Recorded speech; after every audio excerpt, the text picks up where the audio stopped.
Close your eyes now, and let yourself settle in. Tonight, we're traveling back through centuries, to a time when the world moved slowly. A time of thatched roofs and earthen floors, of smoke curling from chimneys, and the quiet rhythm of the seasons. We're going to explore something simple, something humble, something you've probably never thought much about. We're going to learn what medieval peasants really ate. Not kings or nobles, but ordinary people. The ones who worked the land, who kneaded the dough, who stirred the pot over the fire. So breathe deeply, let your shoulders drop, and let's step together into that quiet, firelit world. Bread was everything.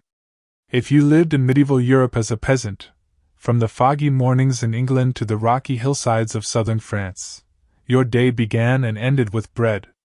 Not the soft, fluffy loaves we know today, but dense, dark, heavy bread. Bread made from grains like rye, barley, sometimes oats. Wheat was rare. Wheat was for the wealthy. Imagine waking before dawn in a small cottage. The walls are wattle and daub, woven sticks plastered with mud and straw. The air smells of earth and smoke. Your family sleeps on straw mattresses near the hearth. And there, on a wooden board, sits yesterday's loaf. You break off a piece. It's rough in your hands, coarse against your teeth. But it fills you. It sustains you. This bread was baked perhaps once a week, maybe twice if your family was fortunate. The dough was mixed in a wooden trough, kneaded by tired hands, shaped into rounds or rough oblongs. Most villages had a communal oven, a large stone structure heated with wood fires. You would carry your loaves there, wait your turn, and pay the baker a small fee. The scent of baking bread would drift through the village, mingling with the smell of livestock and damp thatch. The bread was never wasted. Even when it went stale, which it did quickly, it was used. Stale bread became trenchers, thick slices that served as edible plates. You would pile your stew or pottage onto the trencher, let it soak up the juices, and by the end of the meal, the bread itself had softened into something almost like pudding. Sometimes the trencher was eaten. Sometimes it was given to the dogs or the pigs. Nothing was wasted. Barley bread was common in the north, where the climate was cooler and wheat struggled. Rye bread was widespread across the continent. It had a sour, earthy taste, and if the rye was infected with a fungus called ergot, it could cause terrible illness. Hallucinations. Convulsions. But most of the time, the bread was simply bread. Dense. Filling. The foundation of every meal. In some regions, peasants mixed peas or beans into their flour to stretch it further. The result was a heavier, even coarser loaf, but it kept hunger at bay. And hunger was always near. Always waiting. The harvest could fail. The winter could be long. The rains could come too early or too late. So bread, humble, heavy bread, was life itself. Children grew up chewing on crusts. Old men broke their bread into ale or milk to soften it. Women carried loaves wrapped in cloth to the fields where their husbands worked. And at night, when the fire burned low, the last piece of bread was eaten slowly, gratefully, with perhaps a smear of lard or a scraping of soft cheese. The rhythm of bread making, the kneading, the rising, the baking, became the rhythm of life. Week after week. Year after year. Generation after generation. It was not romantic. It was not easy. But it was dependable. And in a world where so little was certain, where plague and famine and war could sweep through without warning, bread was a kind of anchor. So when you think of medieval peasants, think first of bread. Think of rough, dark loaves. Think of hands dusted with flour. Think of the smell of wood smoke and grain. And imagine, just for a moment, breaking off a piece, and tasting the simplicity of survival. And in the quiet of the cottage, the fire crackled softly, and the bread waited for morning. If bread was the foundation, then pottage was the comfort. Pottage was a thick, slow-cooked stew, and it simmered over nearly every peasant hearth in medieval Europe. day after day, season after season. It was never quite the same twice, but it was always there. Picture a heavy iron pot, blackened by years of use, hanging from a hook over the fire. Inside, a bubbling mixture of grains, vegetables, and whatever else could be spared. Oats, barley, peas, beans, leeks, onions, sometimes a turnip, sometimes a handful of herbs from the garden, parsley, sage, or thyme. The pot was rarely emptied completely. Each day, new ingredients were added. Water was poured in. The whole thing simmered gently, endlessly. This was not a delicate dish. It was not seasoned with exotic spices or enriched with butter and cream. It was simple. It was sustaining. And it was eaten with a wooden spoon, or more often, scooped up with bread. Pottage was the answer to hunger. When the grain stores were low, when the vegetables were scarce, when there was no meat and no money, there was still pottage. You could thin it out with more water. You could thicken it by letting it cook down. You could add wild greens forage from the edges of the fields, dandelion leaves, nettles, sorrel. The pot adapted. The pot provided. In winter, pottage was heavier. More grains. Fewer greens. Dried peas and beans that had been stored since autumn. The texture was thick, almost porridge-like. You ate it hot, and it warmed you from the inside. The fire burned low in the hearth, the wind howled outside, and the pottage filled your belly and quieted the ache. In summer, pottage was lighter. Fresh vegetables came from the garden. Cabbages, leeks, young peas, sometimes a handful of barley. The color was brighter. The taste was fresher. But it was still pottage. Still the same pot. Still the same daily ritual of stirring, tasting, adding a little salt if you had it. Salt was precious. It was taxed. It was expensive. But even a little salt could transform the blandness of pottage into something almost savory.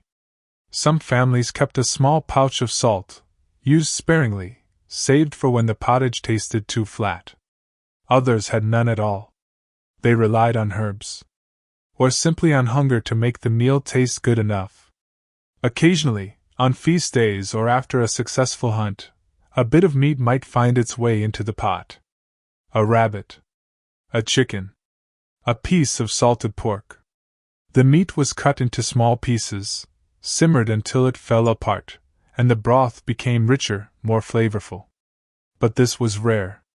Most of the time, pottage was meatless. It was vegetables and grains. It was sustenance without luxury. The pot itself was one of the most valuable possessions a family could own. Iron was expensive. A good pot could last a lifetime, could be passed down to children. It was cared for, scrubbed with sand, kept hanging over the fire. Losing a pot, breaking a pot, was a small disaster. And so the pot simmered. Day in, day out. The children ate their pottage in wooden bowls. The parents ate theirs standing by the fire. The old grandmother, wrapped in a shawl, sipped hers slowly. No one complained. No one praised it. It simply was. There was a rhythm to it. A comfort. You woke, and the pot was there. You worked all day in the fields, and when you came home, the pot was still there. You went to bed, and the embers beneath the pot glowed faintly in the darkness. Tomorrow, you would add more water, more vegetables, and the pot would keep giving. Pottage was not exciting. It was not memorable. But it was life. It was warmth. It was the taste of home. And as the evening settled in, the spoon scraped softly against the bottom of the bowl, and the fire hissed and popped in the hearth.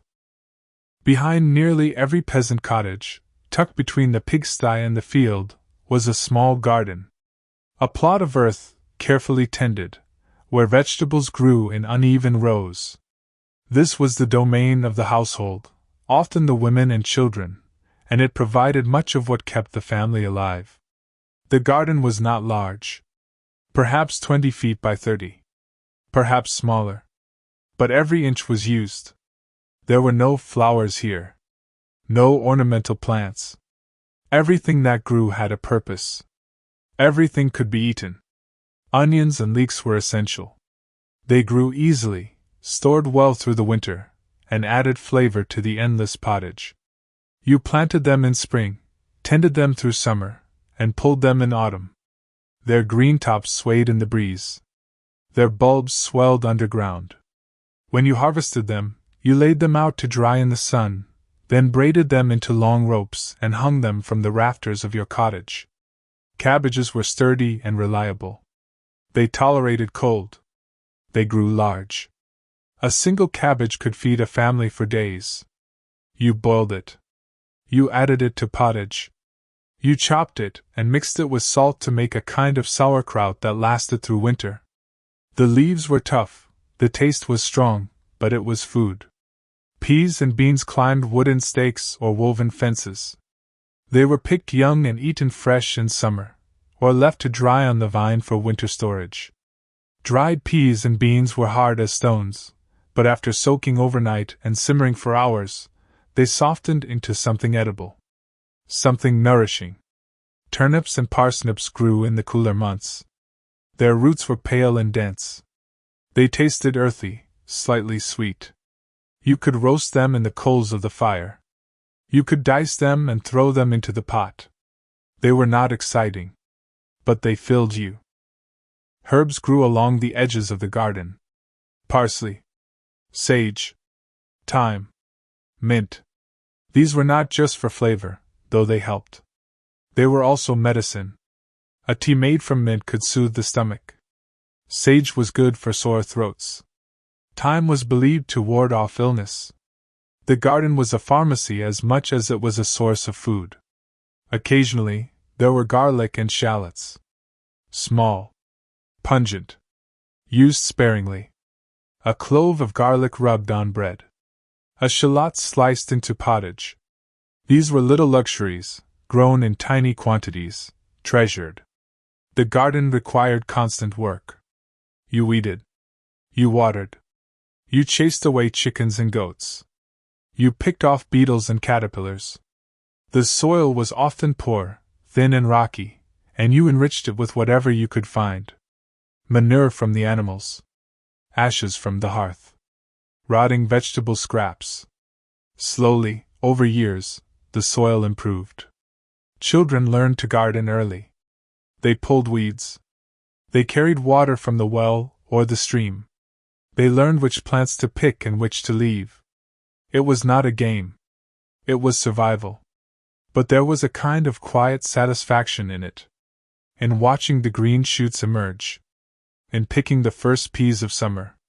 In pulling a fat turnip from the earth. The harvest was a careful balance. You ate what you needed now. You saved what you needed later. You dried beans. You stored onions. You salted cabbage. And you hoped, always hoped, that it would be enough. In lean years, the garden made the difference between hunger and starvation. When the grain harvest failed, when bread was scarce, the vegetables kept you alive. You ate cabbage soup. You boiled turnips. You stretched every meal as far as it would go. In better years, the garden was generous. There were fresh peas in June. Young lettuces in spring. Beans throughout the summer. And in those moments the food was not just fuel. It was almost pleasant. But the garden was also unpredictable. A late frost could kill the seedlings. A dry summer could wither the plants. Pests could devour an entire crop overnight. So you planted extra. You hoped. You prayed. And you kept working. At the end of the day, when the sun dipped below the horizon, you might stand for a moment in your garden. The soil was dark beneath your feet. The plants rustled softly. The air smelled of earth and green things. And for just a moment, there was peace. And the evening breeze carried the scent of thyme, and somewhere, a dog barked in the distance. If your family was fortunate enough to own a cow, or even a goat, then you had milk. and milk meant butter. And butter meant cheese. These were small luxuries in a peasant's life, but they were precious. A single cow could provide enough milk for a family, with some left over to sell or trade. But keeping a cow was not simple. The cow needed to be fed. She needed pasture. She needed to be milked twice a day, early in the morning and again in the evening. And she was valuable. Losing a cow to illness or injury was a catastrophe.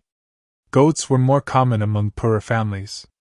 They were smaller, easier to feed, and hardier. A goat could survive on scrubby brush and weeds. Her milk was richer than cow's milk, with a sharper, tangier flavor. And she gave enough to make a difference. The milk was never drunk fresh for long. It spoiled quickly. So it was transformed. Turned into something that would last. Butter was made by churning. The milk was left to sit until the cream rose to the top. The cream was skimmed off, poured into a wooden churn, and beaten rhythmically until the fat separated from the liquid. The butter formed in soft, pale clumps. It was gathered, pressed, sometimes salted to preserve it. The leftover liquid, buttermilk, was drunk or used in cooking. Making butter was hard work. Your arms ached. The rhythm was steady, up and down, up and down. Children took turns. Sometimes you sang to pass the time. Sometimes you simply worked in silence. But at the end, there was butter. And butter on bread, even rough, dark bread, was a small miracle. Cheese was even more important. It lasted longer than butter. It could be stored through winter. And it could be made from milk that was starting to sour. The process was simple but required care. The milk was warmed, curdled with rennet or an acidic substance like vinegar or whey from a previous batch. The curds formed, soft and white. They were separated from the whey, pressed into molds, and left to age. Some cheeses were eaten fresh, soft and mild. Others were aged for weeks or months, developing a harder rind and a sharper flavor. Peasant cheese was not fancy. It was not aged in caves or washed in wine. It was plain. It was functional. But it was nourishing. You ate it with bread. You crumbled it into pottage. You carried a piece with you to the fields for your midday meal. The whey was never wasted. It was fed to the pigs. It was mixed into pottage. Sometimes it was drunk as a thin, sour beverage. Nothing was thrown away. Milk, butter, and cheese were especially important in times of fasting. The medieval church required fasting on many days throughout the year. Fridays, Wednesdays, during Lent. On these days, meat was forbidden. But dairy was often allowed, depending on the strictness of the rules in your region. So cheese became even more valuable. It provided protein. It provided fat. It kept you strong when meat was out of reach. Of course, not every family had a cow or a goat. Many families had none. They might trade for milk or cheese, or do without. They relied more heavily on grains and vegetables. Their diet was leaner. Hunger was closer. But for those who had animals, the daily rhythms of milking and churning and cheese-making became part of life. The cow lowed softly in the morning. The milk steamed in the pail. The churn thumped steadily. The cheese aged in the cool darkness of a cellar or a shaded corner of the cottage. There was a kind of satisfaction in it. In transforming something perishable into something that would last. In knowing that the butter would see you through the week. In cutting a wedge of cheese and sharing it with your family by the fire. And there was also worry. Always worry. Would the cow stay healthy? Would there be enough fodder through the winter? Would the cheese mold before you could eat it? But you did what you could. You tended the animals. You made the butter. You pressed the cheese. And you hoped. At night, the cow settled into the byre attached to the cottage. Her warmth seeped through the wall. You could hear her breathing, slow and steady. And you knew that in the morning, you would milk her again. And the butter sat wrapped in cloth, cool and pale in the dim light of the larder. Meat was not common. For most medieval peasants, meat was a rarity. It was something you ate on special occasions. At harvest festivals. At weddings. At Christmas. The rest of the time, you ate grains, vegetables, and whatever else you could grow or forage. But meat was not entirely absent. There were ways, small ways, to have it. Chickens were kept by many families. They scratched in the dirt around the cottage. They ate scraps and insects. And they laid eggs. Eggs were valuable. They could be eaten. They could be traded. But occasionally, when a hen grew too old to lay, she ended up in the pot. The meat was tough and stringy, but it added flavor to pottage. It made the broth rich. Pigs were even more important. A pig could be fed on scraps, on acorns and roots foraged from the forest, on whey left over from cheese-making. A pig grew fat. And in late autumn, after the harvest, the pig was slaughtered. This was an event. The whole family was involved. Neighbors might help. The pig was killed quickly, its blood caught in a bowl to make blood sausage. Every part of the animal was used. The meat was butchered. Some was eaten fresh, roasted over the fire or boiled. But most was preserved. Salted. Smoked. Turned into sausages. Packed into barrels to last through the winter. The fat was rendered into lard. Lard was used for cooking. For greasing pans. For making the bread richer. The skin was crisped and eaten. The organs, liver, heart, kidneys, were cooked immediately. They spoiled quickly, but they were nourishing. The bones were simmered for broth. The intestines were cleaned and used as casings for sausages. The head was boiled down into a gelatinous brawn. Nothing, absolutely nothing, was wasted. For weeks after the slaughter, the family ate better. There was meat in the pottage. There were sausages hanging from the rafters. There was lard to cook with. But slowly, the stores dwindled. By spring, the last of the preserved pork was gone. And you waited, through the long months, until the next autumn. Hunting was mostly forbidden. The forests were owned by nobles. The game, deer, boar, rabbits, belonged to them. Poaching was punishable by brutal penalties. Fines. Imprisonment. Mutilation. But some peasants risked it. They set snares for rabbits. They hunted at night. They took the risk because hunger was a powerful motivator. If you caught a rabbit, you skinned it quickly. You cooked it immediately. You told no one. The meat was lean and gamey, but it was meat. And it was a small triumph against the system that gave you so little. Fish was more accessible in some regions. If you lived near a river or a pond, you could fish. You could catch pike, perch, eels. Fish was allowed on fasting days, when meat was forbidden. So it was eaten more often than meat. It was salted. It was dried. It was added to pottage. But fish, too, was not always available. Ponds were often controlled by the lord of the manor. Fishing rights were restricted. So even fish, even something that swam in the water right outside your village, could be out of reach. Birds, small birds, could be trapped. Sparrows. Thrushes. Pigeons. They were tiny. There was barely any meat on them. But you plucked them. You roasted them. You ate them bones and all. Every bit of protein mattered. Meat was not just food. It was status. It was celebration. It was the taste of something better. When you had meat, even a little, the meal felt different. Richer. More complete. It reminded you that life was not always hard.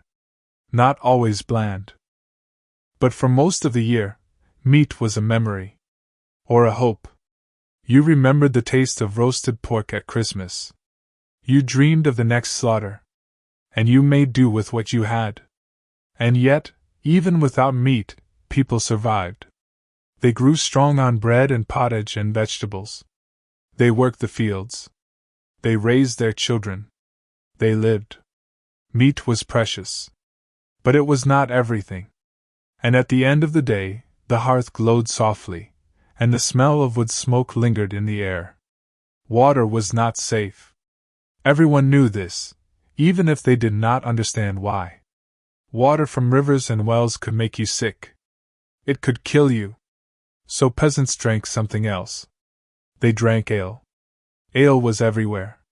It was made in nearly every household. It was drunk by everyone, men, women, children. It was part of breakfast. It was part of dinner. It was part of life. But this was not the ale we know today. It was weaker, thinner, lower in alcohol. It was brewed quickly, consumed quickly. It was called small ale, or table ale, and it was simply safer to drink than water. Brewing ale was women's work. The brewing was done at home, in large vats or barrels. The process was simple but required attention. You started with malted barley. You mixed it with hot water. You let it steep. The sugars dissolved. Then you drained off the liquid, added herbs for flavor, and let it ferment. Hops were not yet common in much of medieval Europe. Instead, brewers used a mixture of herbs called grut.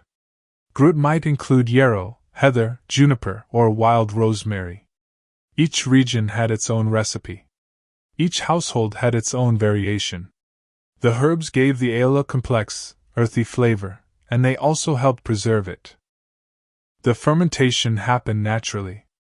Wild yeasts in the air settled into the liquid and began their work. Within a few days, the ale was ready. It was cloudy. It was slightly sour. But it was drinkable. Small ale did not last long. A batch might keep for a week, maybe two. So brewing was a constant task. You brewed. You drank. You brewed again. The cycle never stopped. Stronger ale was brewed for special occasions. For festivals. For weddings. For market days. This ale had more barley. More time to ferment. It was darker. Richer. More alcoholic. You drank it slowly, from wooden cups or pottery mugs. It loosened your tongue. It made you laugh. It made the hard days feel a little easier. Ale was also currency. You could trade it. You could sell it. Women who brewed well, who made strong, flavorful ale, could earn a little money. They might hang a broom or a branch above their door to signal that fresh ale was available. Neighbors would come. Travelers would stop. Coins or goods would change hands. In the morning, before you went to the fields, you drank a cup of ale with your bread. It gave you energy. It filled your stomach. At midday you drank more. At night by the fire you drank again. It was routine. It was comfort. Children drank small ale too. The alcohol content was so low that it was considered safe. Safer than water. A child might grow up never drinking plain water at all. Ale was also social. When neighbors gathered, when work was done, when stories were told, there was ale. You passed the cup. You shared. The ale connected you. It was part of the fabric of the community. But brewing was also regulated. The quality of ale was checked by local authorities. If your ale was weak or watered down, if it was sold at too high a price, you could be fined. There were ale tasters, officials who went from house to house, sampling and judging. It was serious business. And yet, despite the rules, despite the fines, brewing continued. Because ale was necessary. Because it was woven into every part of daily life. On cold winter evenings, a warm cup of spiced ale, heated by the fire with a poker, was a small luxury. The warmth spread through your chest. The spices, maybe cinnamon or ginger if you were lucky, tingled on your tongue. You sat by the hearth. You sipped slowly. And for a moment, the cold and the darkness outside did not matter. Ale was not wine. It was not mead. It was simple. It was common. But it was yours. It was made by your mother, your wife, your sister. It tasted like home. And when the day ended, when the work was done and the fire was banked, you drank the last of your ale. You set the cup down. You closed your eyes. And you rested. And outside the wind whispered through the thatch, and the village slept. The forest was forbidden, but it was also necessary. The edges of the woods, the hedgerows, the common lands, these were places where peasants could find food. Wild food. Free food. And in lean times, foraged foods made the difference. In spring, the world turned green. New leaves appeared. And many of them were edible. Dandelion greens. Nettles. Sorrel. Wild garlic. You gathered them in baskets. You brought them home. You boiled them, added them to pottage, or ate them as a side dish. They were bitter. They were tough. But they were fresh. And after a winter of dried beans and stored vegetables, fresh greens were a relief. Nettles were especially common. They grew everywhere, in ditches, along paths, at the edges of fields. They stung your hands when you picked them, but once boiled, they were harmless. They tasted a bit like spinach. They were rich in iron. And they were free. Wild garlic grew in shady, damp places. Its scent filled the air. You pulled the bulbs or picked the leaves. You crushed them. You added them to your food. They made even the blandest pottage taste better. Mushrooms appeared after the rain. In autumn especially. You had to know which ones were safe. Your mother taught you. Her mother had taught her. Some mushrooms were delicious. Others would make you sick. A few would kill you. So you picked carefully. You gathered the ones you knew. Chanterelles. Puffballs. Field mushrooms. You cooked them quickly. You savored them. Berries came in late summer. Blackberries tangled in the hedgerows. Wild strawberries hid in the grass. Elderberries hung in dark clusters. You picked them with stained fingers. You ate some as you worked. You brought the rest home. You made simple preserves, cooked with honey if you had it. Or you simply ate them fresh, a rare sweetness in a diet that was mostly savory. Nuts were gathered in autumn. Hazelnuts. Walnuts. Acorns. The acorns were for the pigs, mostly. But in desperate times, people ate them too. They were bitter. They had to be soaked and boiled to leach out the tannins. But they were food. They were calories. They could keep you alive. Hazelnuts were better. You cracked them open with stones. You ate the sweet kernels. You stored some for winter. They kept well. And in the depths of January, a handful of hazelnuts was a small treasure. Wild herbs grew everywhere. Thyme on the hillsides. Mint by the streams. Chamomile in the meadows. You gathered them. You dried them. You used them for cooking, for tea, for medicine. The line between food and medicine was blurred. A tea made from chamomile could soothe your nerves. A poultice made from crushed herbs could ease a wound. In early spring, before anything else was ready, there were roots. Wild parsnips. Burdock. You dug them up. You scrubbed them clean. You roasted them or boiled them. They were earthy and filling. Foraging was knowledge. It was tradition. It was passed down. You learned by watching. By doing.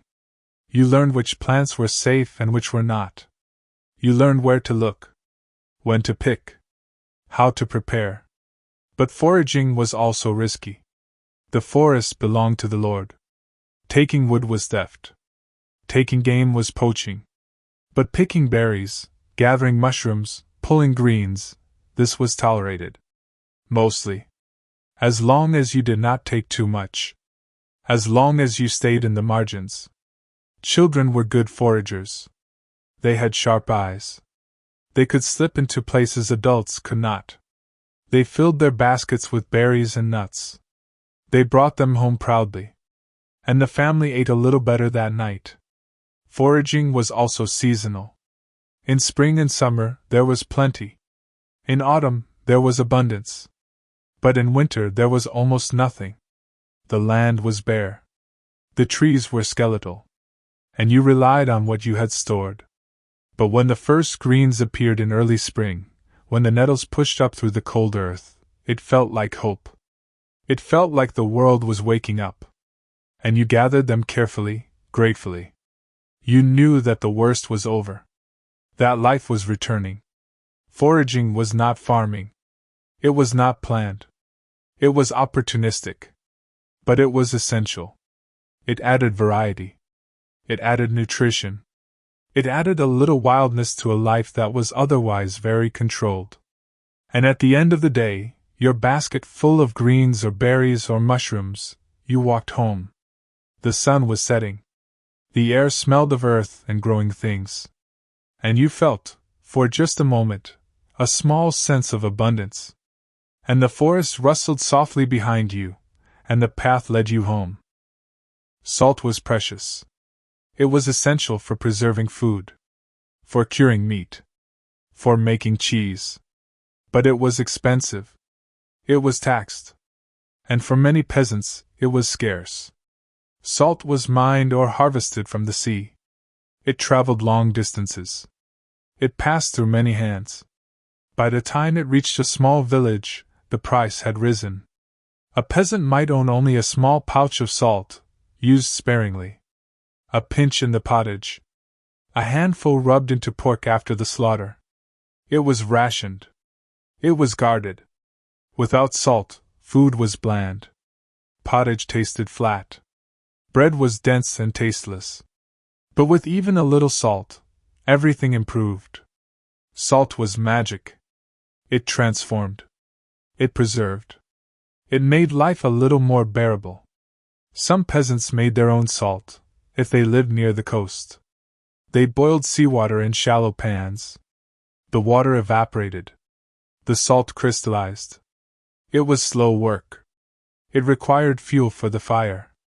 But the result was salt. And salt was worth the effort. Inland, far from the sea, salt was even more precious. It was bought at market. It was received as payment for work. It was treasured. Honey was the only sweetness most peasants knew. Sugar was unheard of. It existed, somewhere, in distant lands. But it never reached the countryside. Honey, though, could be found. Wild bees nested in hollow trees. In crevices in rocks. If you were brave, if you knew how to approach, you could harvest the honey. You smoked the bees out. You reached in carefully. You took the comb, dripping with golden honey. And you ran. The stings were worth it. The honey was thick and sweet. You ate it sparingly. A spoonful stirred into ale. A drizzle on bread. A little mixed with herbs to make a soothing syrup for a cough. Honey was medicine. Honey was luxury. Honey was rare. Some villages kept bees. Hives made of woven straw called skeps.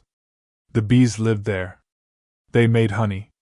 And in late summer you harvested. You took some honey. You left some for the bees. It was a balance. Beeswax was valuable too. It was used to make candles. Better candles than the smoky tallow ones made from animal fat. Beeswax candles burned clean and bright. They were for special occasions. For the church. For the Lord's hall. Not for peasants. But you might sell the wax. And the money helped. Spices were almost entirely out of reach. Pepper. Cinnamon. Cloves. Ginger. These came from the east. They traveled thousands of miles. They were traded at great cost. They were for the wealthy. For nobles. For kings. A peasant might see spices once in their life, at a fair perhaps, or in the home of a wealthy merchant. But they would never own them. They would never taste them. Instead, peasants relied on local herbs. Parsley. Thyme. Sage. Mustard seeds. These grew nearby. They were free. And they added flavor. Not the exotic, heady flavors of distant spices, but something. Something to break the monotony. Mustard was especially popular. Mustard seeds could be ground into a paste, mixed with vinegar or ale. It was sharp. It was pungent. It made bland food more interesting. And it grew easily in the garden. Garlic and onions, too, were flavor. They were strong. They were assertive. And they were available. A clove of garlic crushed into pottage. An onion chopped and fried in lard. These were the spices of the peasant kitchen. But sometimes, very rarely, something special happened. A traveler brought a tiny packet of pepper. A returning soldier had a pinch of ginger. A merchant passed through with a small cloth bag of cinnamon. And you traded for it. You paid dearly. But you got a taste. You used it carefully. A single peppercorn grated into a festival stew. A shaving of cinnamon stirred into warm ale on Christmas Eve. It was a moment. A tiny glimpse into a world of luxury. And then it was gone. For most of your life, your food was simple. It was unseasoned. It was what it was. But on those rare occasions when you tasted salt, when you had honey, when you somehow got a hint of spice, you remembered. You remembered that there was more. That the world was larger. That flavor existed. And you went back to your bread and your pottage. And it was enough. Because it had to be. And the fire crackled, and the shadows danced on the walls, and you closed your eyes and imagined the taste of honey on your tongue. Most days were the same. Bread. Pottage. Ale. Work. Sleep. Repeat. But not every day. There were feast days. Days when the church said you could celebrate. Days when the harvest was in. Days when a wedding happened. And on those days, you ate differently. Christmas was one of the great feasts. In the dark of winter, when food was scarce and the cold was bitter, Christmas brought a break. You slaughtered a pig or a goose if you had one. You roasted it. You ate meat. Real meat. Not just scraps or broth, but flesh. Fat. Richness. The smell of roasting meat filled the cottage. Your mouth watered. You waited. And when it was ready, you ate. You ate until you were full. Maybe for the first time in months. You tore the meat with your hands. You chewed slowly. You savored it. There was bread too. Better bread. Maybe wheat bread, if you could afford it. Softer. Lighter. And there was ale. Stronger ale. You drank. You laughed. You told stories. The fire burned high. The cold stayed outside. And for one night, life was good. Easter was another feast. After the long fasting of Lent, after weeks of no meat, no dairy, no eggs, Easter was a release. You could eat again. You boiled eggs. You baked cakes sweetened with honey. You cooked lamb if you had it. Or chicken. Or pork. The eggs were especially important. They had been saved during Lent. The hens kept laying, but you could not eat the eggs. So you preserved them. You coated them in lard or packed them in salt.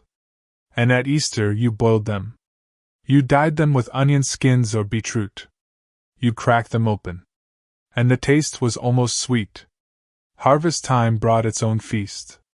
When the last sheaf of grain was gathered, when the work was done, the whole village celebrated. There was bread made from the new grain. There was ale. There was often a pig or a sheep roasted in the communal oven. Everyone ate together. You sat on the ground. You passed bowls and cups. You shared. It was not elegant. It was not refined. But it was joyful. You had survived another year. The harvest was in. The stores were full. Winter could come, but you were ready. Weddings were feasts too. Families pooled their resources. There was meat. There was bread. There was ale, lots of ale. You danced. You sang. You ate until you could eat no more. And in the morning, you woke with a sore head and an empty belly, but the memory of the feast lingered. Even smaller celebrations mattered. A saint's day, a birth, a safe return from a journey. These were excuses to make something special. To add an egg to the pottage. To fry a bit of bacon. To bake a small cake with honey. It was not much. But it was different. And different was enough. On feast days, the rules of fasting were lifted. The church said you could eat. You could indulge. And so you did. Because you never knew when the next feast would come. You never knew when hunger would return. And hunger always returned. The feast ended. The leftovers were eaten. The stores dwindled. And you went back to bread and pottage. Back to the daily grind. But you carried the feast with you. In your memory. In your belly. In the small, warm glow of satisfaction. Feasts were more than food. They were community. They were connection. They were a reminder that life was not just work and survival. That there was joy. That there was celebration. That you were not alone. And when the feast was over, when the tables were cleared and the ale was gone, when the fire burned low and people drifted home, you lay down to sleep. Your belly was full. Your heart was light. And you dreamed of the next feast. Because there would be another. There always was. The seasons turned. The church calendar marched on. And life, hard as it was, continued. With moments of light. With moments of flavor. With moments of togetherness. And in the quiet after the feast, the cottage was still. The embers glowed. And outside, the stars shone cold and bright in the winter sky. Food was never constant. It changed with the seasons. It flowed and ebbed like a tide. And you learned to move with it. To plan. To save. To hope. In spring, the world woke up. The ice melted. The ground softened. You planted. You sowed seeds. You tended the garden. And you ate what little remained from winter. The stores were low. The grain was running out. The preserved meat was gone. You tightened your belt. You made do. But spring also brought new life. The first greens appeared. You foraged. You picked nettles and dandelions. You ate them eagerly. Fresh food after months of dried and salted and stored. It was almost like a feast. The chickens began laying again. Eggs appeared. You ate them. You traded them. You felt a little less hungry. In summer, abundance arrived. The garden exploded. Peas. Beans. Cabbages. Lettuces. You picked every day. You ate fresh vegetables. You added them to pottage. You felt strong again. The grain ripened. The work was hard. Harvest was backbreaking. But it was also hopeful. You cut the wheat and barley. You threshed it. You stored it. And you knew that you would eat this winter. Late summer brought berries. You picked them. You preserved some with honey. You ate the rest. Your fingers were stained purple. Your belly was full. And for a few weeks, life was almost easy. Autumn was the time of slaughter. The pig was killed. The meat was salted and smoked. The lard was rendered. You worked quickly. You preserved everything. Because winter was coming. The last vegetables were harvested. Onions. Turnips. Cabbages. They were stored in the cellar. Apples were picked and laid out to dry. Nuts were gathered. Everything that could be saved was saved. And then winter came. The cold settled in. The ground froze. The garden was bare. The trees were empty. And you lived on what you had stored. You rationed. You stretched. You made the grain last. You made the salted pork last. You ate sparingly. And you waited. Winter was the hungry time. The stores dwindled. The bread got thinner. The pottage got more watery.